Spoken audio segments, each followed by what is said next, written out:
ततश्च सूर्यग्रहणे पूर्णं कालोत्तमे विदुः जगत्रूपस्य सूर्यस्य विषयोगाक्षरो गदम्।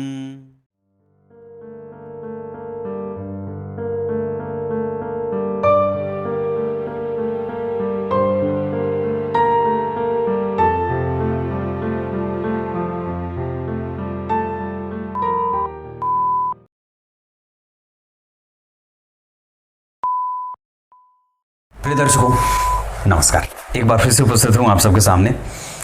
आज शुक्रवार के कार्यक्रम में आप लोगों ने पीछे जो कार्यक्रम देखा है वो सारे 2-3 दिन से मैं वृंदावन गया था। इस वजह से अब होता क्या है कि समय की कमी के कारण मैं खुद से ही ऐसे कार्यक्रम ऑफिस में दे करके जाता हूँ कि इसी कार्यक्रम को दोबारा डाल दीजिएगा। तो आपने पीछे 2-3 दिन से जो कार्यक्रम देखा है शाम में, वो पुराने तो हैं पर वो बड़े ही महत्वपूर्ण कार्यक्रम हैं जिनको प्रायः देखा नहीं गया था लोगों के द्वारा। मतलब जितने लोगों को वो कार्यक्रम देखना चाहिए उतने लोगों ने उसे नहीं देखा था। इस वजह से मैंने शाम में जो कार्यक्रम डलवाए थे वो सब पुराने कार्यक्रम थे, पर ये कार्यक्रम आपको आज का बनाया हुआ है, मतलब बिल्कुल ही फ्रेश है। आइए शुरू करते हैं आज का कार्यक्रम। कहीं नहीं जाना है, बिल्कुल बन के रहिएगा। कार्यक्रम के आरंभ में ही बात करूं, जय श्री कृष्ण अवश्य लिखा करिए, अवश्य ही लिखा करिए। और दूसरा, डेट ऑफ बर्थ, टाइम और प्लेस भी लिखा करिए। रविवार के कार्यक्रम के लिए आप लोग जो प्रतिक्रिया स्वरूप मुझे अपना डिटेल लिखते हैं, अपना प्रश्न, उसे मुझे रविवार के कार्यक्रम में कुंडली विश्लेषण में शामिल करना होता है। आइए विषय पे लेके आता हूँ।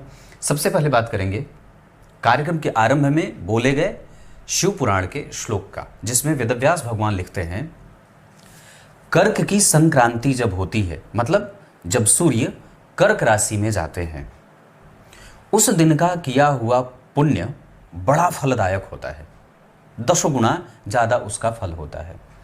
उससे भी ज़्यादा पुण्य फल की प्राप्ति मकर की संक्रांति की होती है, मतलब जब सूर्य मकर राशि में प्रवेश करते हैं। तो मकर की संक्रांति में जो भी हमारे द्वारा पुण्य का काम किया जाता है वो अतिरिक्त फल देता है, और उससे भी ज़्यादा, 10 गुना से भी ज़्यादा, उससे भी ज़्यादा चंद्र ग्रहण में जब हम कोई पुण्य का काम करते हैं तो उसका प्रतिफल 100 गुना से भी ज़्यादा होता है। और उसका भी ज़्यादा पुण्य फल सूर्य ग्रहण अगर लगता हो, और अगर आप उसमें कोई भी शुभ कार्य करते हो, जैसे मंत्र जपते हो, कोई पुण्य का काम करते हो, तो बहुत ही ज़्यादा उसका अनंत गुना फल प्राप्त होता है। जैसे समुद्र के किनारे जा करके अगर आप कोई मंत्र जपते हैं तो वो तात्क्षणिक आपको फल देता है। ठीक वैसे ही अगर आप सूर्य ग्रहण के समय, उसके ग्रहण काल में, श्रूतक काल से लेकर के ग्रहण की निवृत्ति होने तक अगर आप कोई मंत्र वगैरह जपते हैं, कोई दान पुण्य पूजा पाठ आदि का संकल्प लेते हैं, तो उसका सहस्त्रों गुना फल मिलता है। ऐसा भगवान वेदव्यास ने शिव पुराण में लिखा है। आइए विषय पे लेके आता हूँ।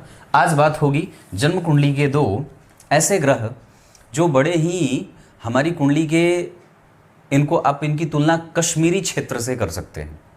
कश्मीरी क्षेत्र जहाँ पे आए दिन गोलाबारी, बंदूक आदि पता नहीं क्या क्या होता रहता है, मतलब वो संवेदनशील है। देश का वो ऐसा क्षेत्र है जहाँ पे लगभग सभी देशवासियों की दृष्टि वहाँ टिकी रहती है। वहाँ टिकी रहती है कि कभी ये आतंकवादी, कभी ये हमला, कभी वो। हालांकि अब पहले के मुकाबले बहुत कम हो गया है, पहले तो रोज दिन सुनने को मिलता था। तो क्या बात कही कि ये जो चंद्रमा और बुध हैं, ये दोनों ऐसे ग्रह हैं जो जन्म कुंडली के नवग्रहों में सबसे ज़्यादा संवेदनशील ग्रह हैं। अब संवेदनशील इन्हें शास्त्रों में क्यों कहा गया? लेखक और बाकी के पूर्व के जो आचार्य हुए, इन्होंने संवेदनशील क्यों कहा? क्योंकि ये तुरंत ही अपनी स्थिति और अपना परिणाम, अपना नेचर बदल लेते हैं। इनके साथ शुभग्रह बैठा तो शुभग्रह हो गए, इनके साथ पापग्रह बैठा तो पापग्रह हो गए। इनके चरित्र और चिंतन में बदलाव लगभग देखने को आसानी से मिल जाता है। इनकी डिग्रियां इनको ज़्यादा प्रभावित कर जाती हैं। अगर युवावस्था के हैं बुध और चंद्रमा, फिर भी व्यक्ति से गलत निर्णय करवा देंगे। अगर वो वृद्ध अवस्था के हैं तो व्यक्ति अनुभवी होने के बावजूद गलतियां कर सकता है। बचकानी हरकतें, बचपना, जो जाता नहीं है। तो ऐसे लोग जिनकी कुंडली में बुध और चंद्रमा काफ़ी असामान्य होते हैं या वो फ्लक्चुएशन वाली स्थिति में होते हैं, तो उनके ऊपर किसी दूसरे ग्रह की दृष्टि भी इनके प्रभावों को परेशान करती है और मजबूत करती है। अगर ये मंगल के साथ बैठ जाए तो मंगल बुध को पीड़ित कर दे। अगर ये शनि के साथ बैठ जाए तो शनि बुध को पीड़ित कर दे। अगर चंद्रमा पक्ष के बल से कमजोर हो तो पापग्रह हो जाए, और अगर चंद्रमा पक्ष के बल से बलवान है तो शुभग्रह हो जाए। मतलब इनकी अपनी जो स्थिति होती है वो बार बार बदलती रहती है। ये दोनों ग्रहों के गुण हैं, ये दोनों ही हैं। सबसे महत्वपूर्ण चंद्रमा हो गए, दूसरे नंबर पे देवगुरु बृहस्पति। लेकिन बुध जो होते हैं वो व्यक्ति के विलक्षणता को तुरंत प्रभावित करते हैं। अगर उसने अपनी स्टेटस पे काम नहीं किया, मेंटेन नहीं किया, तो वो तुरंत डिग्रेडेशन में चला जाएगा। आप समझ रहे होंगे कि आपको जो चीज़ याद करनी है, आपको लगातार उस पर बने रहना है। आपको ये पता होने की आवश्यकता है कि आपके सिलेबस में कौन सी बात है जो आपको पढ़ने की आवश्यकता है।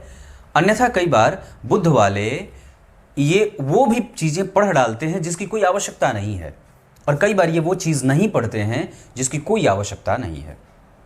तो इस हिसाब से अगर आप देखते हैं तो देवगुरु बृहस्पति के बाद चौथे नंबर पे क्रमशः बुधदेव महत्वपूर्ण ग्रह के रूप में आ जाते हैं, जो व्यक्ति को चपल चंचल चालाक बनाते हैं, तेजस्वी बनाते हैं, धार्मिक बनाते हैं, सम्मान देने वाला बनाते हैं, इंटेलिजेंस देते हैं, और व्यक्ति को कृतज्ञ बनाते हैं गुरु के प्रति, बड़ों के प्रति। ऐसा है।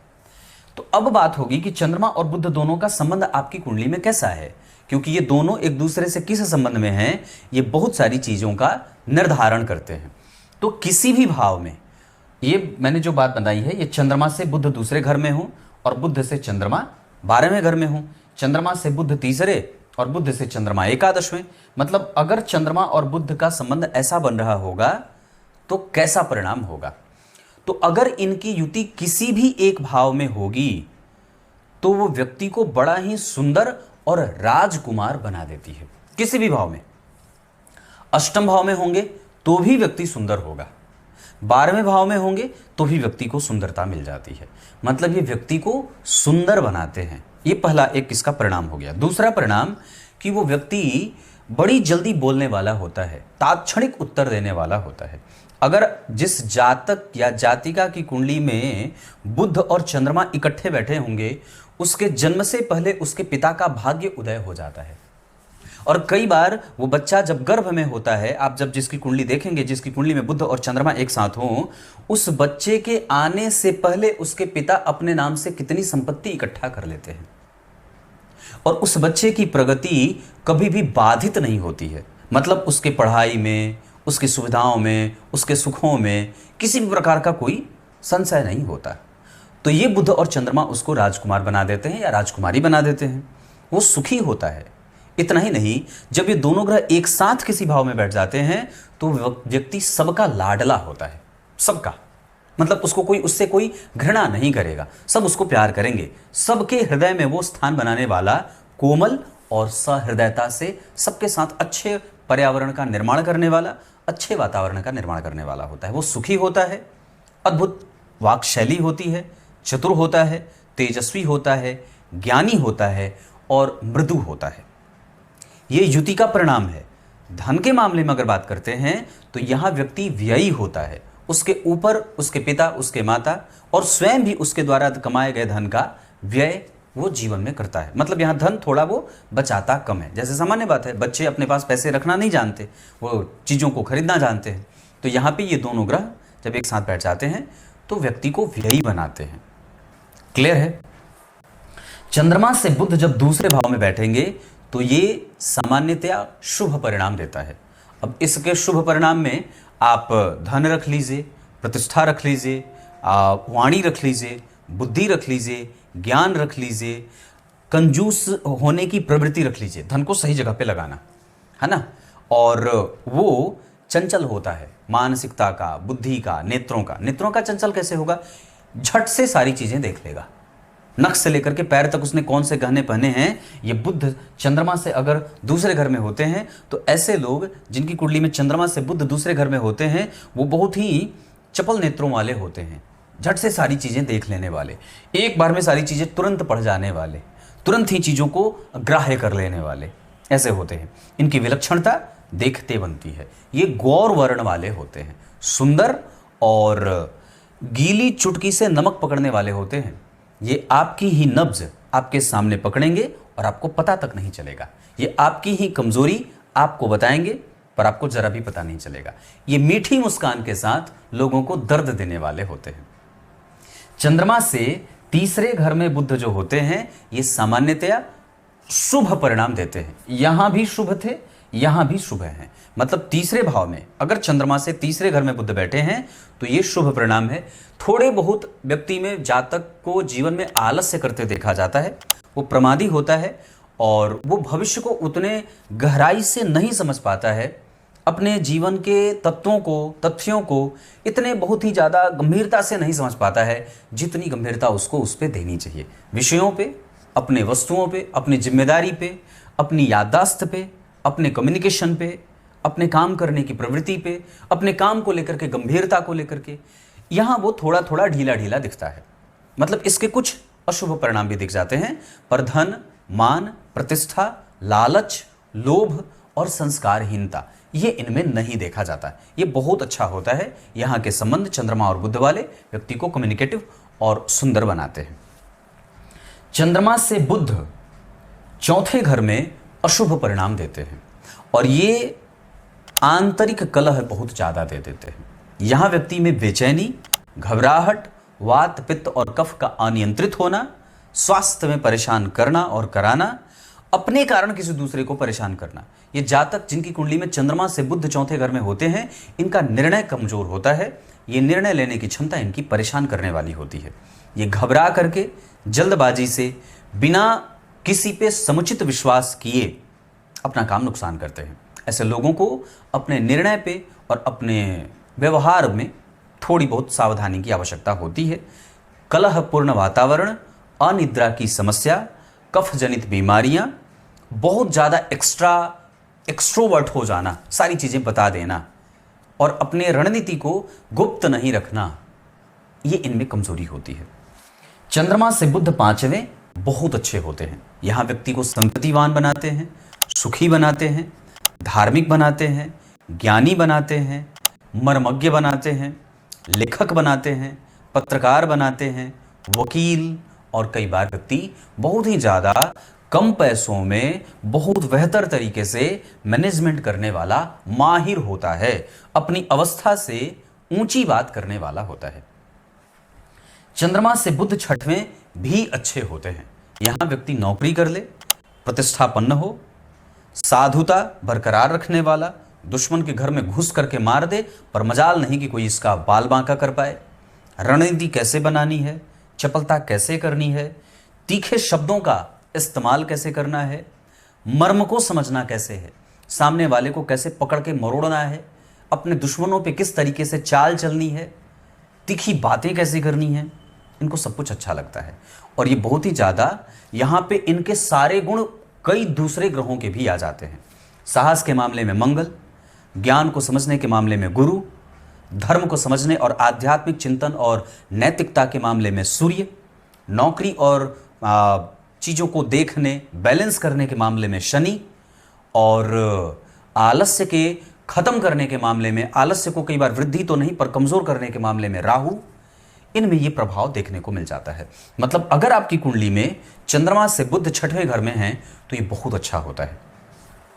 सातवें घर में अगर आमने सामने चंद्रमा और बुध बैठे हैं तो ये सफोकेट करता है, कंफ्यूज करता है, गड़बड़ी देता है, परेशानी करता है, निर्णय परेशान हो, गलत मैत्री हो, सही और गलत के बीच का भेद पता करने में दिक्कत हो, मुश्किलें आती हैं, बहुत छोटी छोटी परेशानियों से व्यक्ति को जूझना पड़ता है, लगातार स्वास्थ्य में कई बार परेशानी बनी की बनी रहती है। अगर इन पर किसी शुभ ग्रह की दृष्टि नहीं है तो ये और ज़्यादा परेशान हो जाते हैं। मान लीजिए चंद्रमा पे भी एक शुभ ग्रह की दृष्टि पड़ गई गुरु की, और बुध के ऊपर भी किसी शुक्र की दृष्टि पड़ गई, शुक्र की तो दृष्टि पड़ेगी नहीं, गुरु की ही दृष्टि पड़ गई, तो ये अच्छा माना जाएगा। समझ रहे होंगे आप। तो चंद्रमा से बुध 7वें घर में ये सामान्य से भी कमजोर या सामान्य परिणाम देने वाले होते हैं। चंद्रमा से बुध का 8वें जाना या बुध से चंद्रमा का 6वें जाना ये अच्छा नहीं माना जाता है। ये गड़बड़ी पैदा करता है, इरिटेटिव साउंड, गड़बड़ नेचर, बहुत ही ज़्यादा बकवादी, गलत बोलने वाला, पेटू, बहुत ज़्यादा खाने वाला, भ्रम में रहने वाला, जीविका के लिए किसी दूसरे के ऊपर आश्रित रहने वाला, अपनी समस्या को समस्या ही समझना, सामने वाले की समस्या का कोई मोल नहीं, सामने वाले के तकलीफ़ों से कोई मतलब नहीं, स्वार्थी और निष्कंटक राज्य करने वाला बना देते हैं। यहाँ पे व्यक्ति की वाणी, व्यक्ति का प्रभाव, व्यक्ति का कम्युनिकेशन और व्यक्ति की तीव्रता, व्यक्ति की बुद्धिमत्ता प्रभावित होती है। चंद्रमा से 9वें घर के बुध बढ़िया माने जाते हैं। यहाँ पे सब कुछ आपको मिल जाता है। धर्म, आध्यात्म, नैतिकता, चिंतन, गंभीरता, बड़ों का सुख, पितरों का आशीर्वाद, माता और पिता का सुख ज़्यादातर, और व्यक्ति उच्च वर्ग से संबंध रखने वाला होता है। उसकी मैत्री कभी भी निम्न कोटि के लोगों से नहीं होती है। वो निम्न कोटि का है, और अगर उसकी कुंडली में चंद्रमा से बुध 9वें घर में बैठे हैं तो अपनी मित्रता वो अपने से ऊंचे और श्रेष्ठ लोगों से करता है। उसके मित्र कभी भी उसके हम उम्र के लोग नहीं होते, वो बड़े उम्र के लोगों से मैत्री करता है। चंद्रमा से बुध 10वें घर में अतिरिक्त ही नहीं, बहुत ज़्यादा अच्छे परिणाम देने वाले होते हैं। यहाँ पे कुछ बार निर्णय लेने में परेशानी होती है, गड़बड़ी करियर को लेकर के हो सकती है, कई बार उसके सामाजिक पद प्रतिष्ठा में कमजोरी भी देखने को मिलती है, थोड़ी गंभीरता में कमजोरी होती है, निर्णय उसके गड़बड़ हो जाते हैं, गलत लोगों से मैत्री हो जाती है, लोगों को पहचानने की शक्ति बाधित होती है, और वो प्रायः चिंताओं में ग्रसित रहने वाला भी होता है। इसका कार्यक्षेत्र बहुत सारे क्षेत्रों से धन कमाने वाला होता है, ये भी देखने को मिलता है। चंद्रमा से बुध का 11वें जाना अशुभ परिणाम देता है। ये संतान, सुख, कम्युनिकेशन, लाभ और सभी प्रकार के सुखों को कमजोर करके देने वाला होता है। 11वें के सूर्य, 11वें के बुध, 10वें स्थान के सूर्य और बुध और 9वें स्थान के सूर्य और बुध कभी भी बुरे परिणाम नहीं देते। लेकिन अगर आपकी कुंडली में चंद्रमा जहां बैठे हैं वहां से 11वें घर में अगर बुध बैठेंगे तो ये गड़बड़ी पैदा करेंगे। ये किसी भी प्रकार की समस्या दे सकते हैं, जैसे स्वास्थ्य में, स्वास्थ्य से संबंधित, वात पित्त कफ नियंत्रित ना रहे।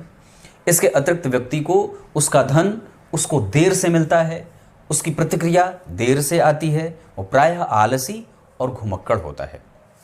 चंद्रमा से बुध का 12वें जाना ये भी ठीक माना नहीं जाता है। यहाँ भी जातक अपने धर्म, अपने सुख, अपने चिंतन, अपने व्यवहार और अपने कर्मठता को लेकर के प्रायः प्रश्न चिन्ह में घिरा रहता है।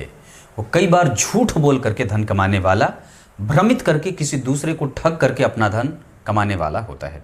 यहाँ के बुध अगर चंद्रमा से 12वें घर में बैठे हैं तो आपको बहुत ही ज़्यादा ऐसे लोगों से सावधान रहना चाहिए। इनकी कृपणता सिर्फ अपने लिए होती है, दूसरों के लिए ये काफ़ी खर्च करने और कराने वाले हो जाते हैं। कराने वाले होते हैं, करने वाले नहीं होते। कुछ इसी तरीके से आज के इस कार्यक्रम का जो चंद्रमा और बुध के ऊपर केंद्रित था का समापन करते हैं।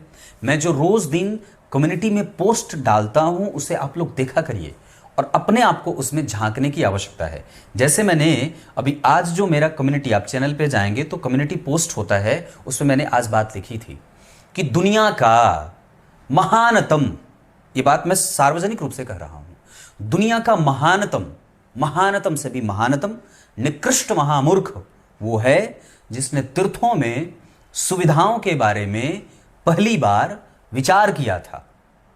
बड़ी गहरी बात है। दुनिया का महानतम से महानतम निकृष्ट महामूर्ख वो था जिसने तीर्थों में सुविधाओं के बारे में विचार किया था, चाहे वो कोई भी रहा हो, क्योंकि तीर्थ सुविधाओं के लिए नहीं, साधना के लिए बनाए गए हैं। वहां पे भगवान तपस्या करते हैं।